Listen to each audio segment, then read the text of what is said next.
లేక బీజేపీనా అది కూడా మాకు అర్థం కావట్లేదు. వాళ్ళ రాష్ట్రంలో ఎంత దయనీయమైన పరిస్థితులు ఉన్నాయంటే నిన్నటికి నిన్న హైదరాబాద్ నడిబొడ్డున కోటిలో సుల్తాన్ బజార్ పరిధిలో పొట్టున 8 గంటలకి తుపాకీతో కాల్పులు జరిపి లక్షల రూపాయలు దొంగలు ఎత్తుకొని పోయినా వారి గురించి పట్టించుకునే నాదుడు గాని ఈ రాష్ట్రంలో ఇంత దిగజారిన శాంతి భద్రతల గురించి పర్యవేక్షించేవాడు గాని సమీక్ష చేసేవాడు గాని ఈ రాష్ట్రంలో ఎవరు లేరు. చివరికి ఎంత దారుణం అంటే గంజాయి స్మగ్లర్లు ఈ రాష్ట్రంలో ఒక ఎక్సైజ్ కానిస్టేబుల్ ను బండి ఎక్కించి ఆ అమ్మాయిని చంపేస్తే కూడా ఈ రాష్ట్రంలో అడిగే నాతుడు లేడు, పట్టించుకునేవాడు లేడు.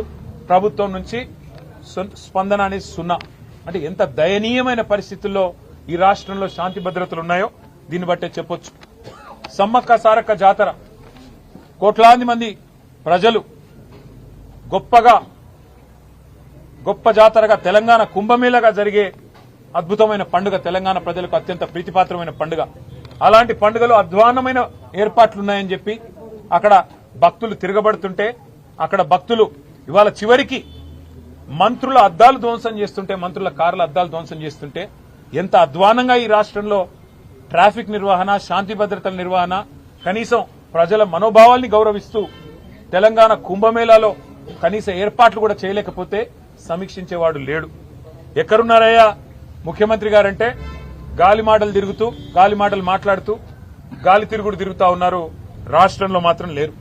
ఇవాళ మాకు అర్థమైంది ఏంటంటే ఈ వ్యవహారం మొత్తం చూస్తుంటే గత వారం రోజులుగా కాలక్షేపం ఏదైతే చేస్తున్నారో ముఖ్యమంత్రి గారు తిరిగి తెలంగాణలో వచ్చే వరకు మరి గతంలో ఓ సినిమా వచ్చింది హిట్ 1, హిట్ 2, హిట్ 3 అని 3 భాగాలుగా. అట్లాగే సిట్ 1, సిట్ 2 అని చెప్పి టైంపాస్ కార్యక్రమం చేస్తా ఉన్నారు. ఎందుకు చేస్తున్నారో వారికే తెలవాలి, మాకైతే తెలియదు. కేవలం ఏదో జరిగిపోయినట్టు ఇదిగో పులంటే అదిగో తోక అని ఒక డ్రామా తప్ప ఏమీ లేదు. ఒకటి మాత్రం చివరిగా నేను చెప్పదలుచుకున్నా, కేసీఆర్ గారి మీద బురద జల్లాలి అనుకుంటే అది సూర్యుడి మీద ఉమ్మేయడమే అవుతుంది. అది తిరిగి వచ్చి తమరి ముఖం మీదే పడుతుంది రేవంత్ రెడ్డి గారు. ఇది గుర్తుపెట్టుకోండి. చివరిగా మీ చెత్త రాజకీయం, ఈ లీకులు, పనికిమాలిన విచారణలు 2 ఏళ్లు కాలక్షేపం చేశారు. 50-60 ట్రిప్పులు కొట్టినట్టున్నారు ఢిల్లీకి. ప్రతి వారం ఢిల్లీకి పోవాలి, కాంగ్రెస్ కు మూటలు సమర్పించుకోవాలి. కాంగ్రెస్ కు మూటలు ఇవ్వకపోతే కాంగ్రెస్ పెద్దలకు మీ సీటు పోతుంది. అట్లాగే ఢిల్లీలో ఉండే బీజేపీ పెద్దలను అర్ధరాత్రి దొంగరాత్రి వెళ్లి కాలు పట్టుకోవాలి. నా కేసులు దయచేసి పెట్టకండి, దయచేసి నేను అవసరమైతే భవిష్యత్తులో మీతో కలిసి నడుస్తా అని కాళ్లు పట్టుకోవాలి. ఇది ఒకటే మీకు తెలిసింది.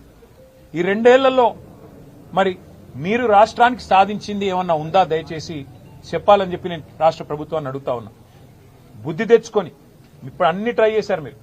కాళేశ్వరం అన్నారు, స్కామ్ అన్నారు. 93,000 కోట్లు ఖర్చు అయిన దానిలో 1,00,000 కోట్ల స్కామ్ అన్నారు. అట్లాగే ఫార్ములా ఈ కుంభకోణం అన్నారు, ఏదో జరిగిందన్నారు. విద్యుత్ విషయంలో ఏదో రిటైర్డ్ జడ్జి గారు, సుప్రీంకోర్టు జడ్జి మదన్ లోకూర్ గారు నేసి ఏదో సాధిస్తామన్నారు. మరి ఇప్పుడు ట్యాపింగ్ అంటూ 2 ఏళ్లుగా టైంపాస్ చేస్తున్నారు. ఒక్కొక్కటిగా ప్రజలకు